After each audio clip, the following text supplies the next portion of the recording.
Ik fietste hier en toen die kant uit. En toen kwam er een man aan. En toen ging mijn vriend voor me fietsen. En toen beukte die man me aan. En toen lag ik op het asfalt. Een simpel fietstochtje, maar mij rampzalige oren. Doet de 15-jarige Jannie Kempenaar manje uit dit fietspad riet, waat zij uit het niet door een chinlisser van haar fiets treuen.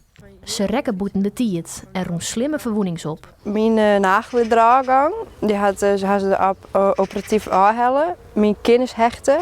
Ik had een hersenschudding en mijn kaak is kneust. En mijn vinger is waarschijnlijk brutsel. Ik zit onder het bloed, mijn squam, mijn jas, mijn kleren, mijn fiets, alles. De man riet na het ongeluk terug.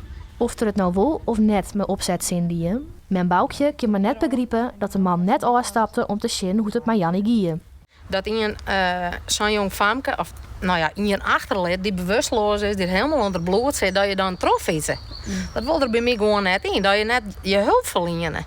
En leuk ben ik net, nee. Ja, ik wil wel graag zien rijden met. Nou, Jannie is opereren weer aan en er komt heel veel bij weer, maar de rest komen er 2 weken elke dag. Maar ze hebben verschijnen, nou dat is hartstikke pijnlijk. En ja, wat houdt ze hier van hoor? Jannie en haar mem hebben waans die onjef te dienen van het voorval. Zij plaatsen het verhaal ook op Facebook. Mensen reageren massaal en de post wordt 1500 keer deeld. Maar de gouden tip zit er nog net tussen. Jannie hoopt dat de dader voen wordt, al weet ze net een soort meer van hem. Ja, hij had blijkbaar zijn van, oh sorry, ik hoorde niks van doen. En toen hij ervoor fietst. Een zwarte jas aan, een grieze broek, een pantoffels en een grieze lange baard.